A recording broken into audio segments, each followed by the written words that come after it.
Hello guys, आज म get ready with me for college गर्दैछु है त।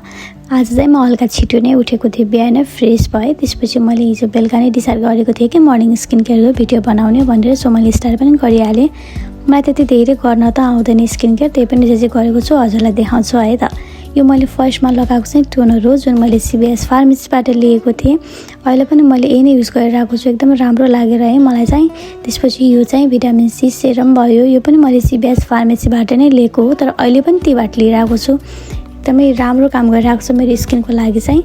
यो चाहिँ रेमेडी डार्क स्पट भयो, जुन डार्क स्पटको लागि काम गर्छ। त्यसपछि यो चाहिँ सिटाफिल मोइस्चराइजर भयो, यो पनि मैले CVSबाटै लिएको हो 1 वर्ष अगाडि, तर मेरो हाफ पनि भएको छैन। म खासै मर्निङ स्किन केयर केही पनि गर्दिनँ क्या। यो चाहिँ सनस्क्रिन भयो होइन, मोइस्चराइजर, युनिभर्सल मोइस्चराइजर सनस्क्रिन हो। यो चाहिँ मोइस्चराइजरको पनि काम गर्छ अनि त्यस्तो राम्रो गर्छ क्या, धब्बाहरू केही पनि आउँदैन नि त। अनि एकदम राम्रो लाग्छ है मलाई चाहिँ। मैले 2-3 चोटि अर्डर गरिसकेँ, टिकटक सबबाट लिएको यो चाहिँ मैले। अनि त्यसपछि यो चाहिँ मैले लिएको भनेको नेपालदेखि आउँदा लिएको। अनि त्यसपछि म खासै केही गर्दिनँ क्या, आज भिडियो बनाउने भनेर सबै खोजेर गरेको हो। यति पनि यो भेटाउनै मलाई हिजो बेलुका 2 घन्टा लागेर सबै भेटाएको। यो चाहिँ मैले यही आएर किनेको हो है। खासै गर्नै आउँदैन मलाई त, आइब्रो मिलाउन पनि आउँदैन, ऊ माथि लागिहाल्यो भन्दै ठ्याक्क। अनि त्यसपछि जस्तो हुन्छ म बनाउँछु भनेर बनाएको क्या आज भिडियो।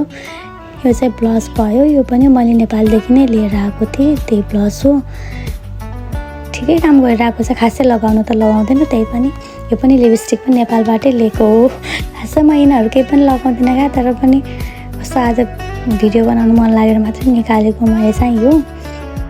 तर ठिकै काम गरिरहेको छ है, मलाई चाहिँ राम्रै लाग्छ। कस्तो भयो भने देखाएको मैले चाहिँ यो चाहिँ। त्यसपछि मैले टेटेरको स्प्रे भयो, जुन फेस स्प्रे, अनि यो पनि YCZको पर्फ्युम भयो, त्यही लगाएको देखाएको। अनि त्यसपछि म निस्किसकेँ कलेज जानको लागि भनेर ब्याग भिरेर। ल आजलाई त्यही त, thank you for watching, bye by.